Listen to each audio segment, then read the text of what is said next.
Assalamualaikum warahmatullahi wabarakatuh. Kembali lagi bersama saya Novi Irayanti. Nah, beberapa hari ini sangat banyak sekali pertanyaan yang masuk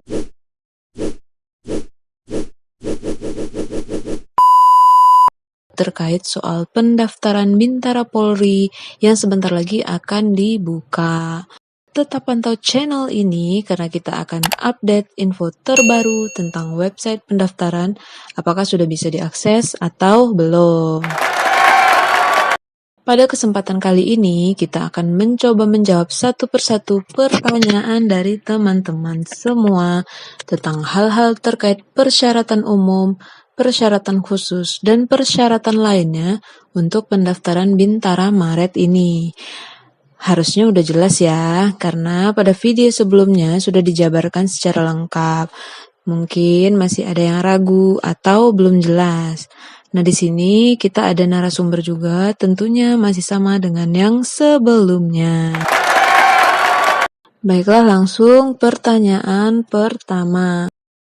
Mau tanya, Min? Bukannya pendaftaran Polri dibuka satu pintu? Jadi, berdasarkan info terakhir, belum ada pengumuman resmi tentang akan dilakukannya penerimaan Polri satu pintu. Untuk bulan Maret-April ini, penerimaan Polri khusus untuk Bintara saja. Lalu ada yang bertanya, Akpol dan Tamtama, kapan pembukaannya? Untuk penerimaan Akpol dan Tamtama, kita tunggu saja info resminya.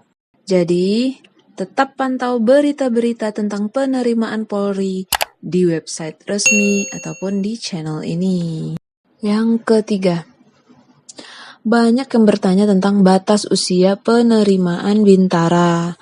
Nah, sebetulnya di video sebelumnya juga sudah dijabarkan dan dijelaskan secara lengkap.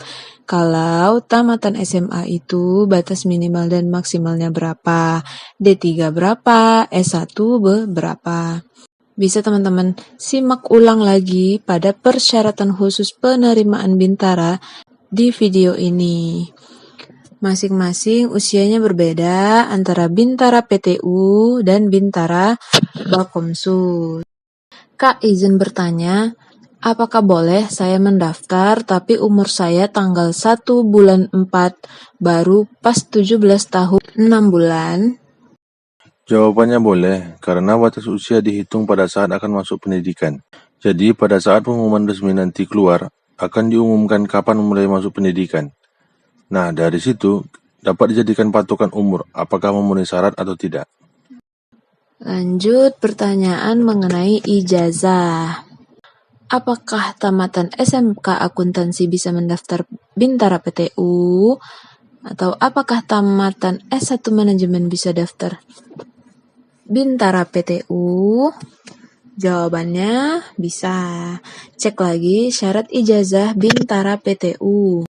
Di situ dijelaskan untuk Bintara PTU yang diterima adalah yang berijazah. Kalau pertanyaan yang tentang SMK dapat dilihat pada poin kedua, yaitu lulusan SMK semua jurusan kecuali jurusan tata busana dan tata kecantikan. Khusus lulusan SMK yang melalui jalur Bakomsus diatur tersendiri dalam lampiran keputusan ini. Nah, jadi semua lulusan SMK bisa mendaftar Bintara PTU kecuali nih ada dua, jurusan tata busana dan tata kecantikan. Nah, ada lagi jurusan SMK yang sudah atau dimasukkan dalam jalur Bakomsus seperti Bintara TI, Bintara Tata Boga, dan lain-lain yang memang ijazahnya SMK tertentu. Izin bertanya, Min, kalau misalkan lulusan SMK akuntansi bisa masuk Bintara PTU atau tidak? Jadi berdasarkan penjelasan tadi, SMK akuntansi bisa ya untuk daftar Bintara PTU. Selanjutnya ada pertanyaan, kalau tamatan S1 manajemen bisa masuk Bintara PTU tidak? Nah, kita cek persyaratan ijazah untuk Bintara PTU yang lulusan S1. Ternyata lulusan S1, D4, D3 bisa mendaftar Bintara PTU. Namun dengan syarat IPK minimal 2,75 dan prodi terakreditasi. Untuk lulusan S1 jangan lupa cek batasan umur. Lanjut, pertanyaan mengenai domisili yang tidak sesuai dengan KTP. Izin bertanya, berapa tahun berdomisili di suatu daerah jika kita pindah berdomisili baru bisa daftar Polri 2021? Kalau Bintara PTU minimal 2 tahun, kalau Bakomsus tidak ada syarat domisili, seperti Bintara Perawat, Bintara Bidan, Bintara Penyidik Pembantu. Lanjut, pertanyaan mengenai tinggi badan. Ada yang bertanya, tinggi badan untuk tahun ini apakah benar dikurangin, Kak? Gitu. Nah, untuk updatean terakhir, kita masih seperti yang dijelaskan di video ya. Itu ada batasannya masing-masing. Untuk PTU, untuk Bakomsus, untuk daerah khusus gitu. Ada masing-masing batas tinggi dan berat badan. Nah, untuk info tahun 2021, kita sama-sama menunggu persyaratan resminya, apakah ada perubahan atau tidak. Yang ketujuh, nah ini masih ada yang bertanya tentang website pendaftaran.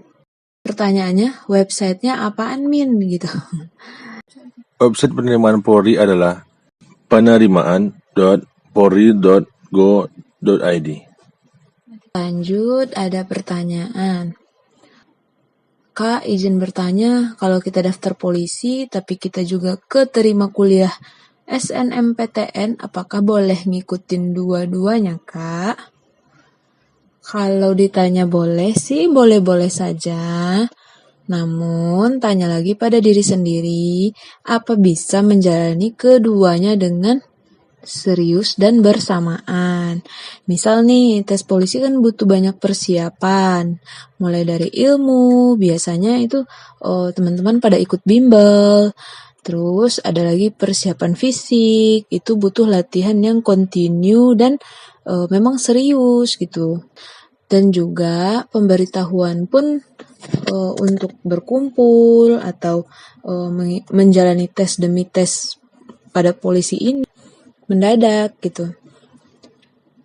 Sementara SNMPTN bila tidak diambil dulu sih zaman-zaman dahulu itu ada semacam blacklistnya kalau kita tidak jadi mengambil jurusan yang sudah diterima. Tapi nggak tahu ya kalau sekarang. Nah, bijak-bijak saja menimbang yang terbaik buat diri sendiri. Bila sudah berniat, kita usahanya harus maksimal dong. Itu sih kalau prinsip saya. Bila pertanyaannya boleh ya, boleh-boleh saja. Jadi kalau serius, menurut saya sih pilih salah satu aja. Oke, semoga penjelasannya bermanfaat dan mengurangi sedikit demi sedikit keraguan dan pertanyaan dari rekan-rekan. Selamat berjuang, semoga sukses. Assalamualaikum warahmatullahi wabarakatuh.